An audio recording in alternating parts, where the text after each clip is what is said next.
¿Ya?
Ya empezamos. La clase pasada terminamos con tumores celular gigantes, sí, ¿no? No. ¿No? Sí terminamos, ¿no? Entonces aquí vamos a ver sobre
sus notas ya las tienen, ¿no es cierto? Bueno, la doctora ya las tiene, por si acaso. Ya se las pasé.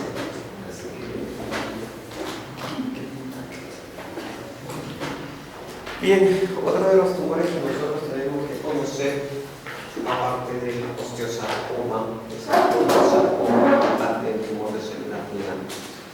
Este condrosarcoma tiene muchas particularidades por la cantidad de subtipos que tiene. ¿Ya? Son varios subtipos que tienen y pueden ser secundarios a múltiples patologías que ustedes mismos ya las vieron. Estas pueden ser los encondromas. ¿Ya? Si bien habíamos mencionado que los encondromas pueden ser múltiples y que esto podría generar la enfermedad de Ollier, y si van agregados con algunos hematomas de parte blanda podrían convertirse en la enfermedad de Maffucci, que todo el mundo se ha confundido en eso en el examen, salvo uno de sus compañeros que tiene 20. Pero bueno, entonces vayamos al punto. ¿Qué es el condrosarcoma? Son tumores cartilaginosos malignos que representan aproximadamente el 25% de todos los tumores óseos malignos primarios. ¿Ya? Se encuentra más comúnmente en pacientes de edad avanzada, dentro de los huesos largos, y pueden surgir como nuevos o secundarios a partir de una neoplasia cartilaginosa benigna existente. En la obtención de imágenes, estos tumores tienen una mineralización de matriz condroide, de anillo y arco con características agresivas como el patrón lítico y la extensión de los tejidos blandos. Si bien habíamos mencionado que el condrosarcoma puede ser primario como condrosarcoma propiamente dicho, secundario por tumoraciones cartilaginosas benignas, se subdividen también en tipos según su gravedad. Condrosarcomas de grado 1, grado 2, grado 3, y esto está en relación a la malignidad o al grado de agresividad de este tipo de tumoración. En la parte epidemiológica de la enfermedad, la presentación típica es entre la cuarta y quinta década de la vida. Y hay un ligero predominio masculino, es decir, va de 1,5 a 2,1 en relación con el sexo femenino. ¿Ya? Entonces, si bien es cierto, se puede presentar entre la cuarta y quinta década de la vida, podemos también encontrarla en pacientes de 7 u 8 años, ¿no? Que es lo que también hemos visto en los tumores pediátricos. Entonces, si ustedes se van a dar cuenta, son muy pocos los tumores que son característicos de determinado grupo etario. Hay otros que se pueden presentar tanto en pediatría, tanto en la parte adolescente, tanto en los adultos mayores, adolescentes y adultos mayores. ¿Cuál es la presentación clínica del condrosarcoma? Paciente que te va a llegar con dolor, pueden presentar fracturas patológicas, se va a presentar un bulto palpable o un efecto de masa local y en algunos casos va a ir asociado a niveles de glucosa elevados que pueden ocurrir como un síndrome paraneoplásico. Ya, paciente que empieza de la nada, que te viene con esa sintomatología, que tú le pides los exámenes de laboratorio y dentro de esos exámenes de laboratorio encontramos una hiperglicemia, entonces lo primero que nosotros vamos a encontrar es esto. Esto se está comportando como un síndrome paraneoplásico.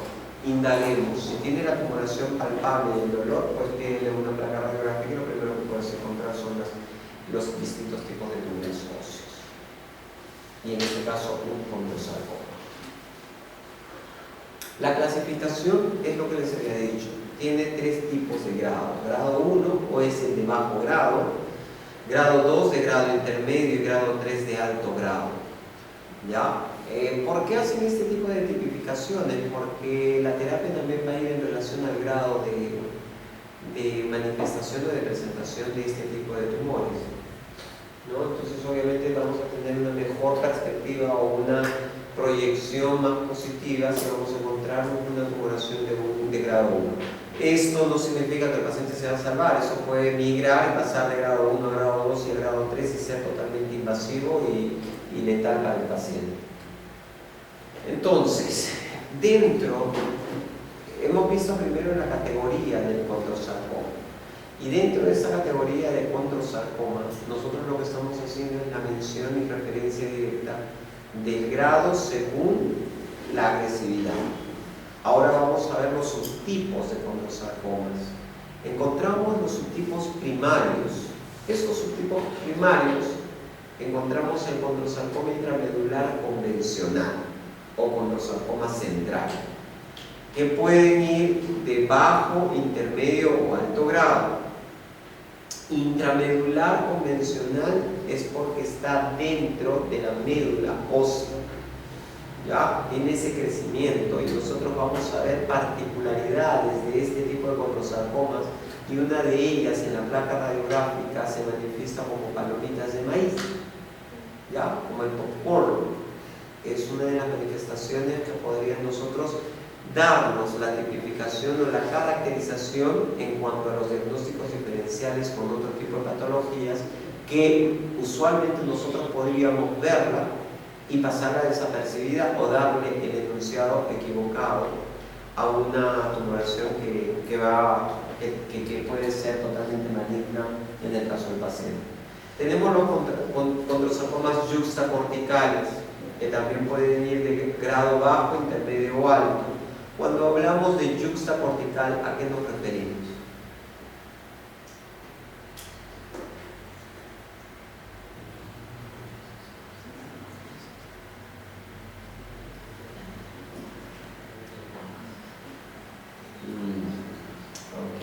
Por lo visto, estamos muy bien en la parte de la anatomía del hueso, ¿no es cierto?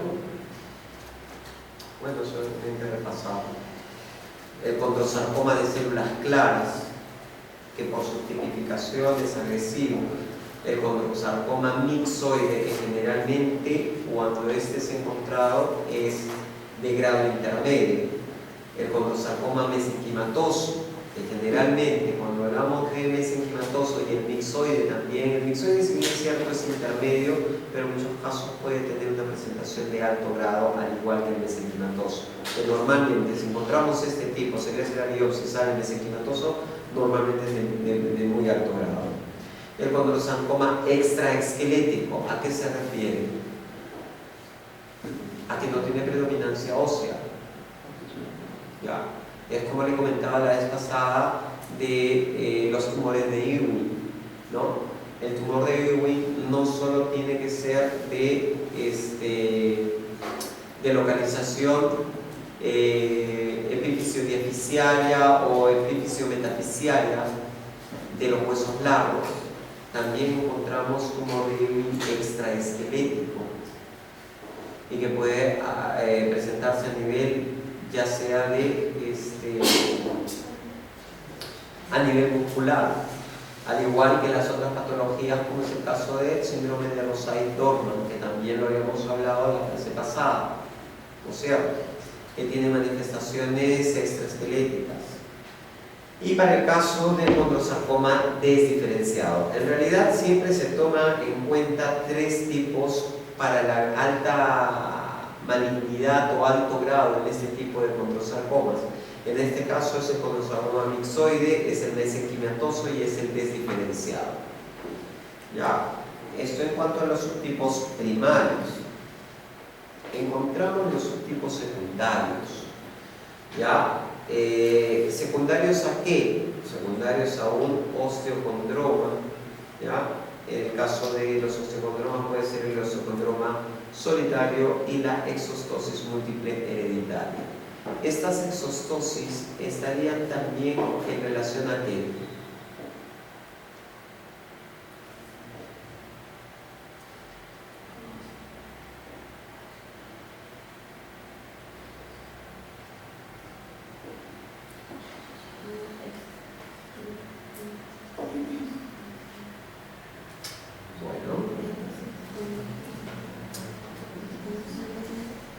Para el caso de que podrían también ser secundarios a encondromas, los encondromas ustedes ya los conocieron, ya saben que su presentación básica es a nivel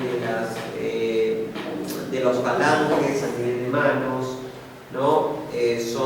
Ya saben las tipificaciones de este tipo de lesiones líticas con adelgazamiento de la cortical, sin destrucción ni reacción perióstica, y que pueden ser solitarios, pueden presentarse múltiples en el caso de la enfermedad de Euler o de Maffucci por un compromiso en partes blandas.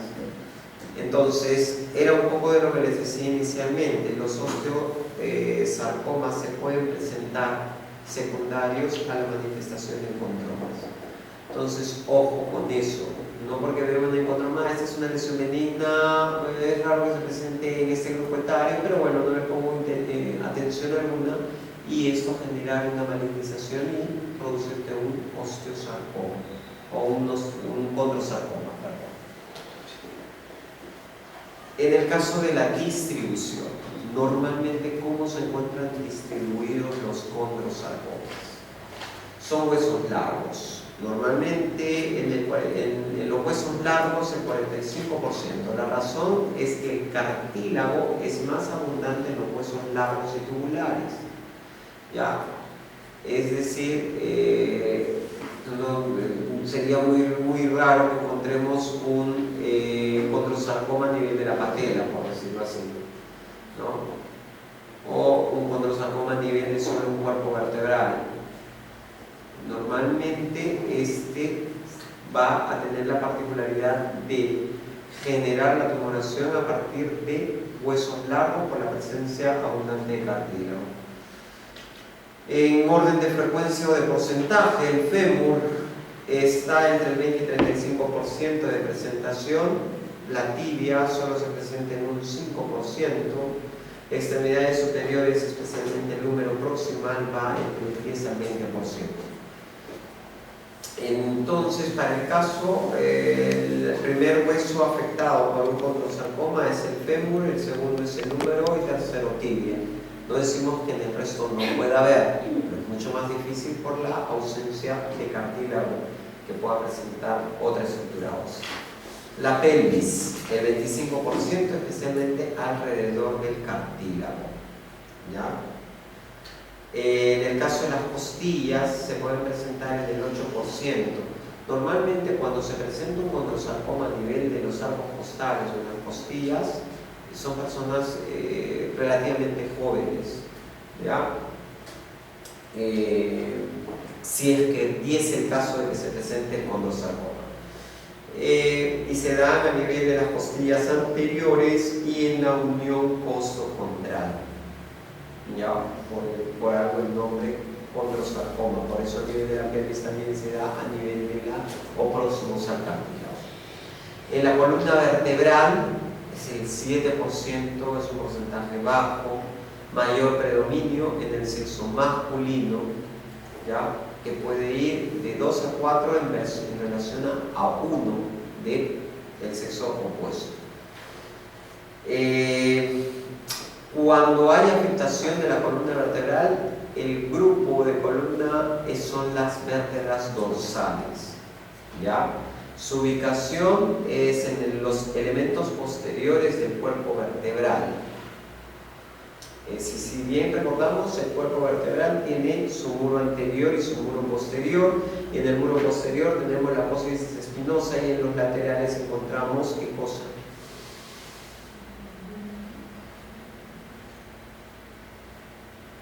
¿Ah? La apófisis espinosa y al costado, ¿qué son las apófisis? Transversas. A ver, creo que les voy a prender una luz porque creo que se me están hackeando ahí.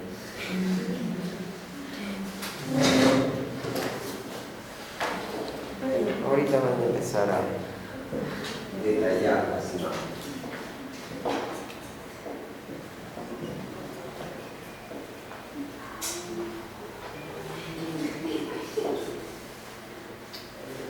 Muy bien.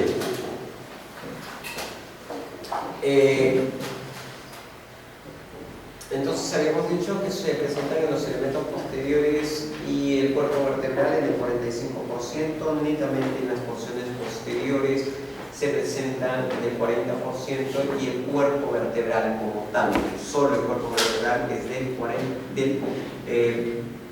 20, si no me equivoco, 15%. ¿Ya? ¿Puede presentarse en escápulas? Puede presentarse. Porque dentro de todo no es un hueso tubular, pero por ahí tiene algo de cartílago, así que puede presentarse en el 5% a nivel del esternón. En realidad, cuando la afectación es a nivel del esternón, normalmente se ve que la complicación tiene que haber en la unión esternocostal, se forma el condrosarcoma, pero cuando es netamente orientado solo al esternón se presenta en el 2% de los casos. Personalmente no he visto hasta la fecha ninguno. A nivel de cabeza y cuello, incluyendo columna cervical, la presentación de condrosarcoma puede ir del 6 al 7%. Craneofacial 2%, pero normalmente cuando es craneofacial lo que nosotros tenemos que buscar es la presencia del condrosarcoma a nivel de la base del cráneo. Manos y pies, ya dijimos, si hay un condrosarcoma que se manifiesta a este nivel, es porque es un condrosarcoma secundario. ¿Por qué? Porque lo más probable es que el paciente haya presentado o tenga encontrones.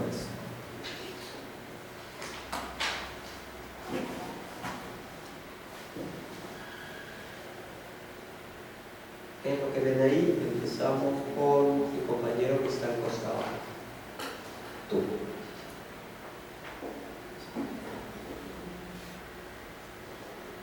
¿Puedes describir esa placa?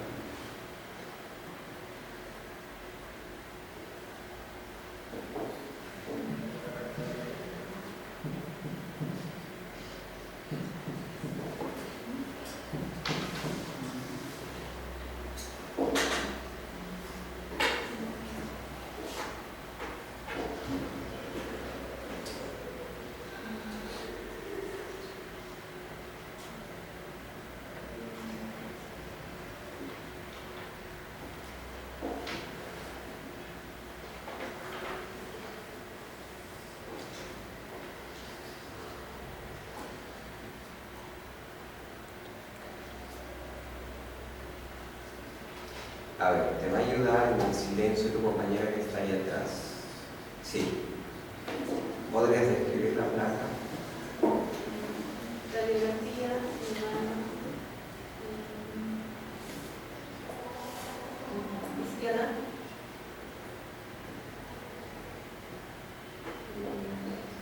Con una lesión crítica con bolas definidas.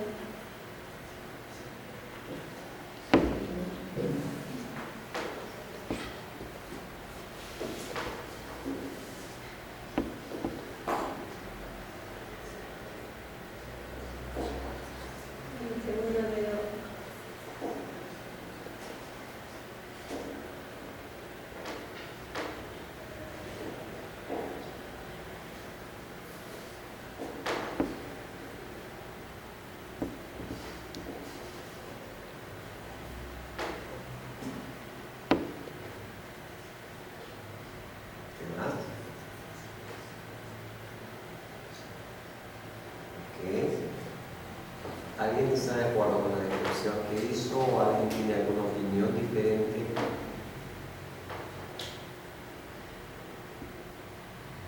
Vamos, tú.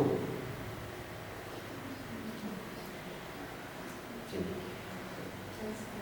¿Estás de acuerdo? ¿No estás de acuerdo, doctor? Bueno, en parte sí, en parte no. Yo discrepo con la descripción por esto y por esta razón.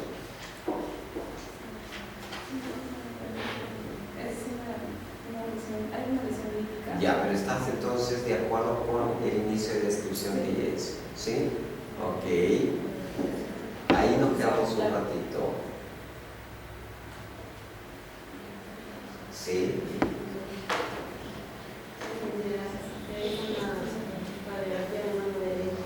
Mano derecha. Ya. Entonces, mano derecha. Cuando nos dice mano izquierda y segundo dedo, ese rato yo dije, no se está haciendo contorsionismo, no, algo está pasando. Entonces es importante la ubicación. Con el informe que tú das, dices mano izquierda. Solo con ese informe llega el traumatólogo y todos se van a ir a la mano izquierda, cuando el problema es en el otro lado. Y si esta lesión pudiera condicionar un condrosarcoma, imagínate lo que sería, ¿no? Y en muchos casos lo hemos visto, que han amputado una pierna sana y no la afecta, ¿no? Entonces, continúa. Se ve una lesión lítica localizada en el segundo metacarpo, de bordes definidos con zona de transición estrecha. Hay una tracción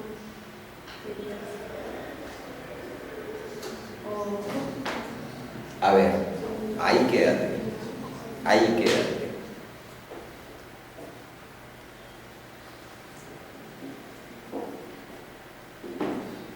Vamos. Hasta donde has escuchado que lo han detallado. ¿Estás de acuerdo o no estás de acuerdo?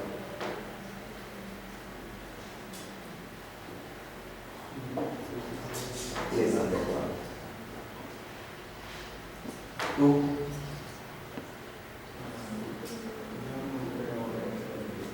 No ves reacción periódica.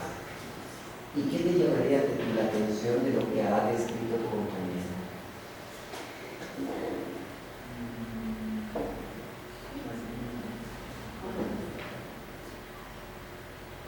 No, ya no dijo que había rotura de la cortical.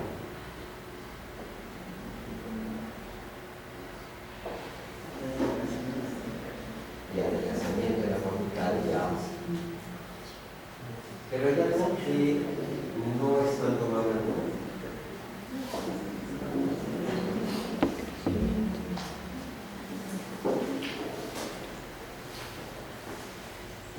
Es importante la descripción de cómo esto se haga. Si tú me hablas de una zona de transición que es estrecha, no entraría en relación con reacción periódica. ¿Por qué? Porque y eso es importante que lo vayan sabiendo, por eso estamos en este semestre solo viendo óseo y tienen que salir de acá. Entonces, la relación que tú hagas, ya, corregiste a tu colega y le dices, espérate, no, es la mano derecha, ya, listo, vamos, mano derecha. Sí, una zona de transición estrecha y reacción periódica, los mataste a todos, ¿no? Porque si tú hablas de una zona de transición estrecha, estás diciendo que esto es benigno. Pero cuando tú dices reacción periódica, entonces, espérate, entonces, ¿cuál es la reacción periódica acá? ¿O cuál es el ensanchamiento, la zona de transición? Entonces, todo tiene que tener una coherencia. Si para mí esto es benigno, yo estoy viendo, no lo digamos mecánicamente, eso dejemos para los traumatólogos. El traumatólogo es mecánico, tú le dices, corta acá, ya está. El radiólogo piensa, le dice, a ver, espérate, esto para mí, si es que para mí esto es benigno, oye, ¿por qué ustedes tienen un ventilador ahí y acá uno se sanguina? Vamos a parar acá. Si tú ves que para ti esto es benigno, entonces, cuando tú me dices, esta es una área de transición corta o estrecha, ya me estás dando el indicativo que para ti eso es benigno. Entonces, reacción periódica acá ya no puede entrar, porque eso no es una característica. ¿Cuál es el patrón de esa lesión? ¿Cuál es la ubicación de la lesión? Si me dices sí, en el segundo metacarpo, correcto, pero ¿qué parte del segundo metacarpo?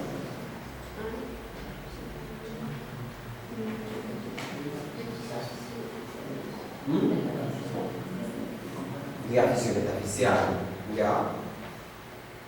¿Qué más? Un compañero dice que te va a ayudar.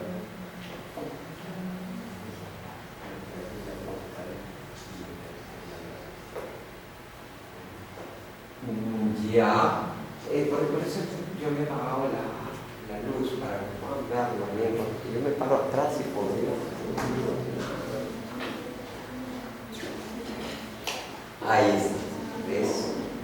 Entonces, ¿qué más hay? Habla fuerte o dilo fuerte.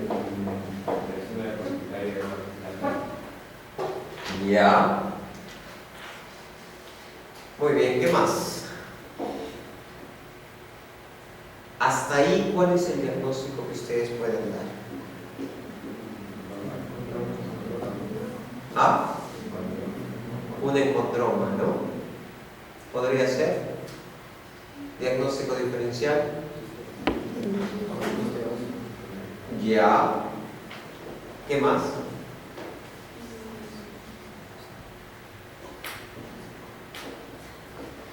Pero hay algo que se debería de tomar en cuenta y que creo que no se están percatando mucho, porque el encontroma es una lesión lítica, ¿no es cierto? Y acá hay algo que llama un poco la atención. ¿Ah?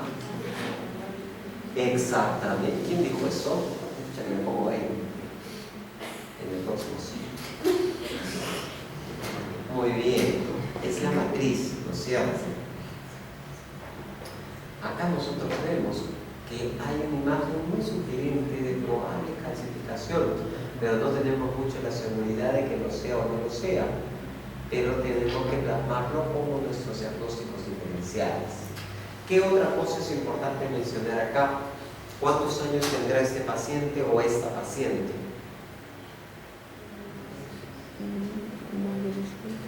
¿Ah? Porque nadie me hablaba de la edad, ¿no? Es un paciente adulto mayor, es un paciente joven, es un paciente pediátrico, es un adolescente, es un teenager.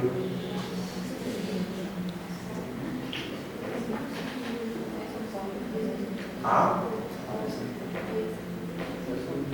Tendrá aproximadamente, hay unas tablas que nosotros trabajamos para edad 12 que se llaman las tablas de Greulich-Pal. Pero obviamente eso es netamente comparativo. Pero yo solo con la morfología de las estructuras óseas, yo ya puedo dar un aproximado del grupo etario de este paciente o de esta paciente. ¿Qué es lo que ven ustedes ahí?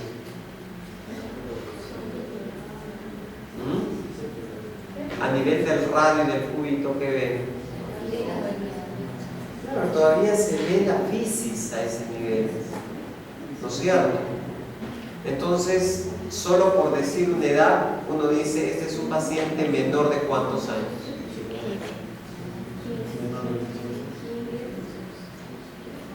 Es un paciente menor de 18 años, ¿no? O sea, acuérdense del DNI, ¿no? Menor de 18 años. Muy bien, pero ¿qué más? Yo veo que acá todavía están las fisis. Entonces, si todavía a nivel de metacarpos y de falanges hay presencia de fisis y a nivel de la tibia, entonces este paciente ya voy bajando, ¿no? Debe tener sus 14, 13, 12 años, ¿no? Entonces, hasta el momento quedamos con una lesión lítica de patrón geográfico, de carácter benigno, con una zona de transición estrecha, ¿no? Localizado a nivel diáfisio metafisiario, inclusive epifisiario, ¿no? Del segundo metacarpo, que no genera reacción de la cortical, pero sí genera adelgazamiento y remodelación de la misma. A considerar posibilidades diagnósticas, dijeron, encondromas, quistes óseos, ¿no? Y que sugieren una solicitud de otro examen de mayor complejidad para la determinación si hay o no calcificaciones, porque habíamos dicho que hay una particularidad en los condrosarcomas, ¿no? Y en los condrosarcomas convencionales, que era, y se nos había dicho, era que la forma de la apariencia de popcorn. Acuérdense cuando van al cine. Ya, esta es una niña de 14 años, lesión radiolúcida en el segundo metacarpiano, de mano derecha, matriz punteada, expansiva, que adelgaza la cortical. Ni se dan cuenta de la matriz que hace referencia acá, ¿no? Es una matriz punteada. Entonces, habría que entrar dentro de los diagnósticos diferenciales, es probable.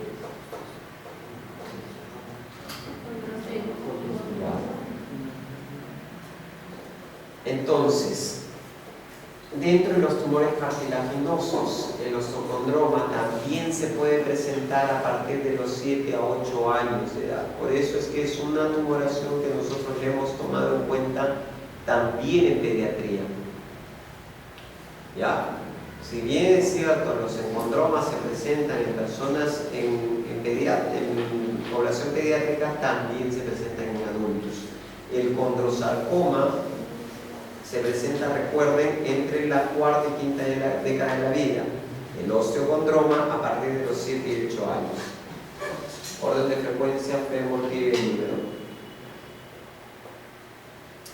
Características.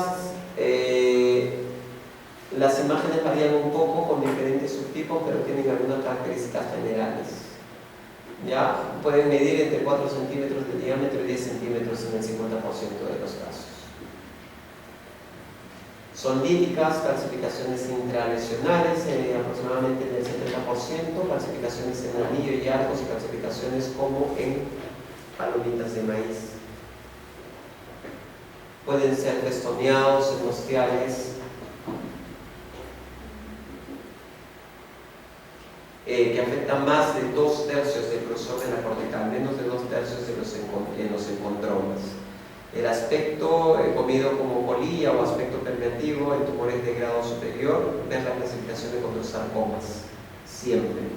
Ya cuando veamos una imagen con un patrón como de apolillado o de aspecto permeativo, ver inmediatamente condrosarcoma, cuáles pueden ser o qué subtipos pueden ser. Por ejemplo, les había mencionado los de alto grado, que normalmente son los mixoides desdiferenciados y los mesenquimatosos.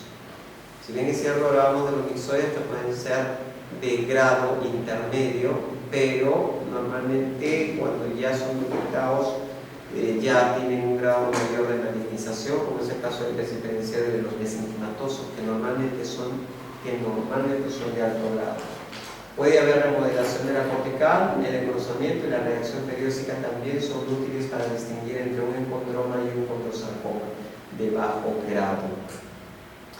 Entonces, como hemos visto en la placa anterior, la remodelación cortical, el engrosamiento y la reacción periódica también son útiles para distinguir. En un encondroma nosotros ya sabemos que no hay reacción periódica, pero en un condrosarcoma sí. Y puede empezar con esta reacción periódica aún siendo un condrosarcoma de bajo grado. ¿Ya? Siempre hay que hacer la disquisición como en la placa radiográfica de la mano derecha, ¿no? Si nosotros vemos dentro de nuestro, nosotros no vemos que hay una matriz condroide a ese nivel, pero la lesión tiene un área de transición corta y a nosotros nos impresiona que puede ser un encondroma, pero esa matriz que está adentro ya nos tiene que hacer pensar y prender las antenas y decir, espérate un momento, considera la posibilidad de un condrosarcoma de bajo grado. Más aún si esto lo encontramos en una persona adulta. El ejemplo ha sido claro, lo estamos presentando en un paciente de 14 años. ¿Cómo me doy cuenta de la edad? Por la presencia de la fisis, por la falta de cierre de las fisis a ese nivel. Pero ¿cómo yo alejo la posibilidad del encondroma? Por esa matriz condroide que está ahí, esas calcificaciones como palomitas de maíz. Eso es lo que a mí me va a dar la diferenciación entre uno y otro. ¿Cuánto puede ser la diferencia de una tumoración benigna con una tumoración maligna, así sea de bajo grado? Como cuantas veces les he comentado a ustedes, tenemos pacientes que venía por un tumor de Ewing, que al inicio decían, no, este es un tumor de células gigantes. Sí, porque todavía no tiene destrucción de la cortical, se encuentra a nivel epífiso metafisiario, no cruza o no atraviesa la articulación, pero de repente nosotros decimos, bueno, es un tumor de células gigantes, lo podemos dejar en observación.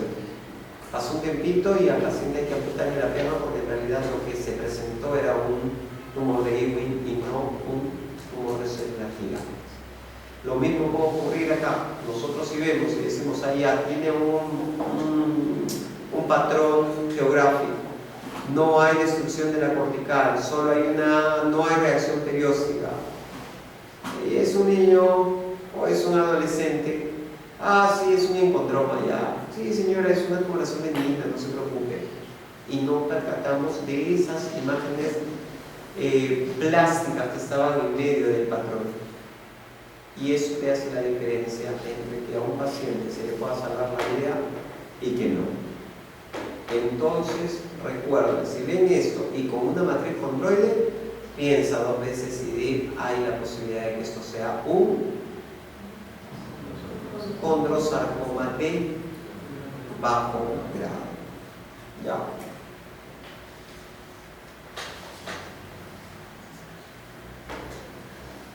Muy bien, ¿quién me va a describir esta imagen?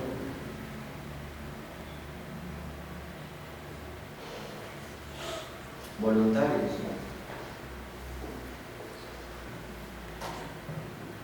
Voluntarios, muchachos.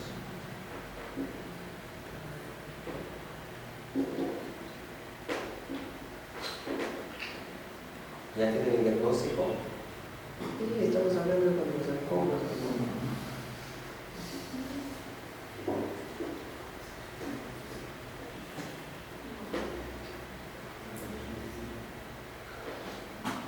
A ver, de la segunda fila del medio. Sí, tu compañero. Describe la placa.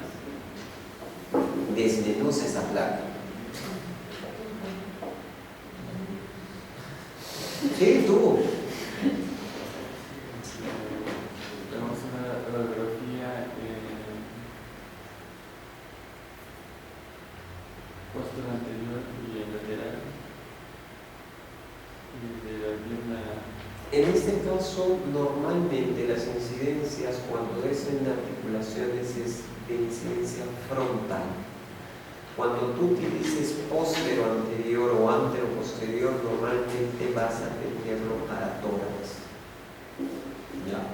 Pero cuando es de este tipo de articulaciones, normalmente las incidencias son frontal, lateral y en algunos casos oblicuo.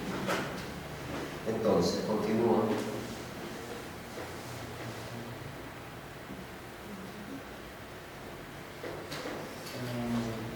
De pierna.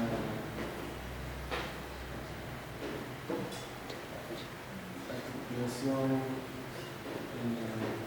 de pierna derecha.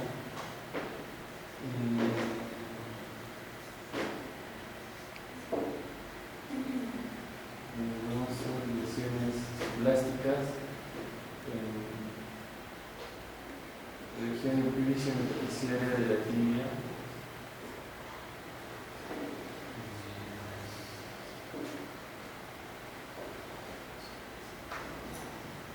En este caso sería más metafisiaria, ¿no?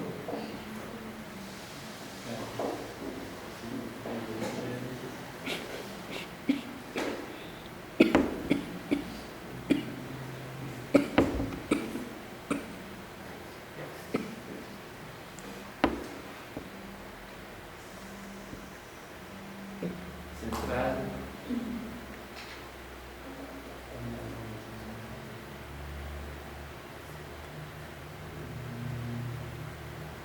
No afecta la cortical.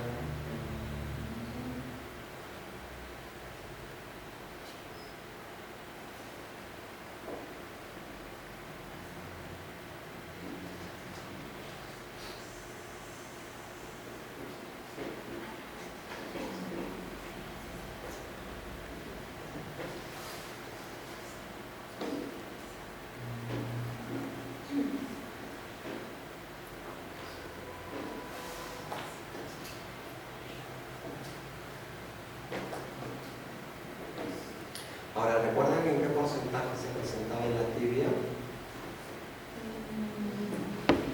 Sí, es bajo el porcentaje, ¿no es cierto? A pesar de ser un hueso largo. Entonces estamos frente a un casito bien bonito. ¿Qué más?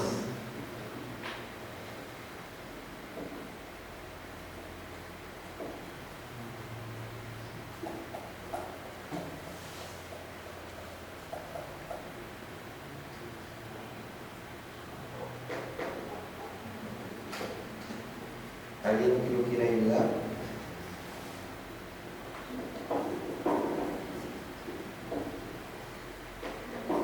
Nadie lo quiere ayudar. Nadie.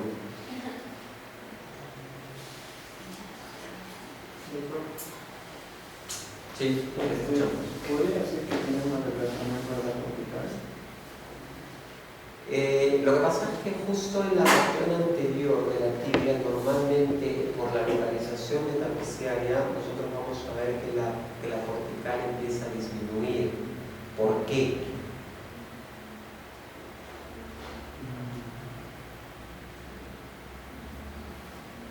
¿Por qué empieza a disminuir la cortical? ¿Por qué? No te he escuchado. ¿Por qué?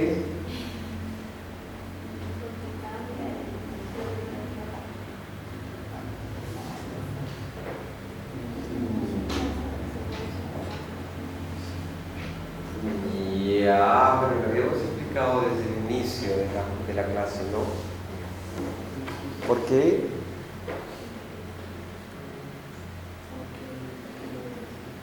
Claro, ¿no? Es donde se supone que todavía este paciente de repente va a seguir creciendo y normalmente tenemos más área cartilaginosa, más cartílago a ese nivel, no hay más hueso esponjoso a ese nivel. Entonces, por eso es que tú no ves que la cortical sube hasta el tope. No, y si nos vamos a la parte de la anatomía del propio hueso, vamos a encontrar células de remodelación a nivel metafacial, porque es como las células de recambio que se van a dar porque van a permitir el crecimiento del hueso.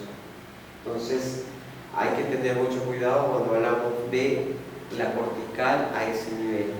Tenemos que estar muy seguros de que sea muy notorio la lesión lítica que genere el adelgazamiento de la cortical, y como lo hemos visto en las anteriores, ¿no? Se ve que es bastante marcado. Entonces, en este caso, ¿qué es lo que nos llama la atención? Uno es esa lesión lítica con un centro plástico, ¿no? Con presencia de matriz condroide en su interior, que nosotros lo vemos y decimos, bueno, sí, pues ahí creo que tiene un poco de, puede ser un poco de calcificación, ¿no? Pues es que no. ¿Qué es lo que harían? ¿En qué están pensando cuando ven una lesión así? La pasan desapercibida y dicen, no, ya déjalo ahí nomás, ya que regrese si le duele. No, ¿no es cierto? ¿En qué están pensando ahorita? ¿Cuáles son sus posibilidades diagnósticas ya con todos los tumores que hasta la fecha hemos visto?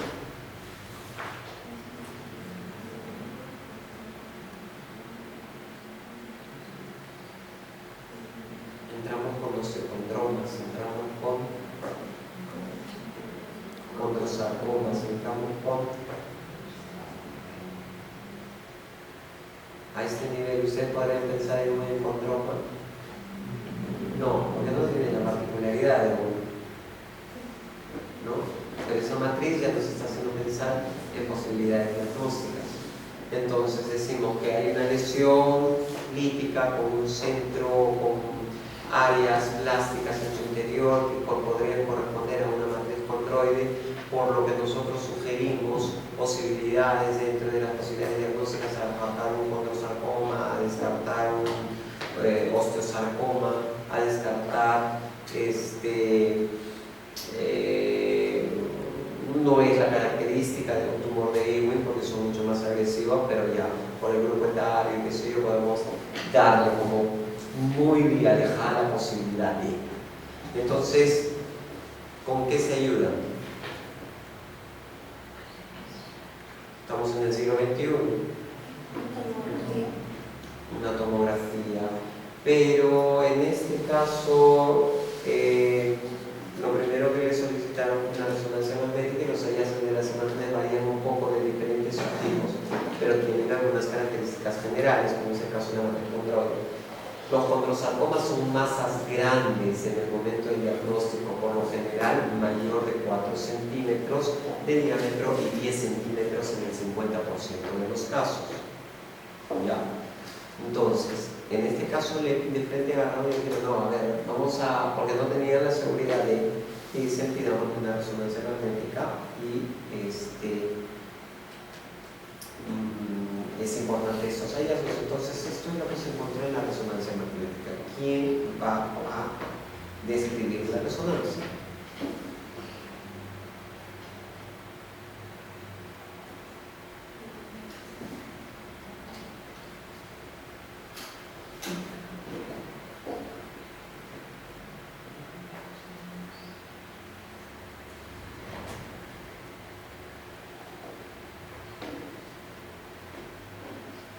Tras esta resonancia, el diagnóstico de esta paciente fue una osteocontromatosis y no un condrosarcoma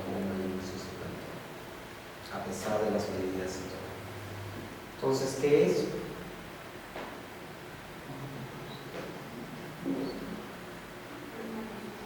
¿Qué secuencias?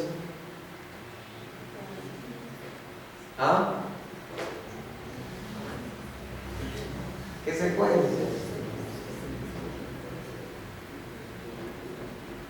Una es B1 y la otra es saturación. Bien. Ya, en una niña de 13 años es el diagnóstico que se. Muy bien, señores. ahí queda la clase.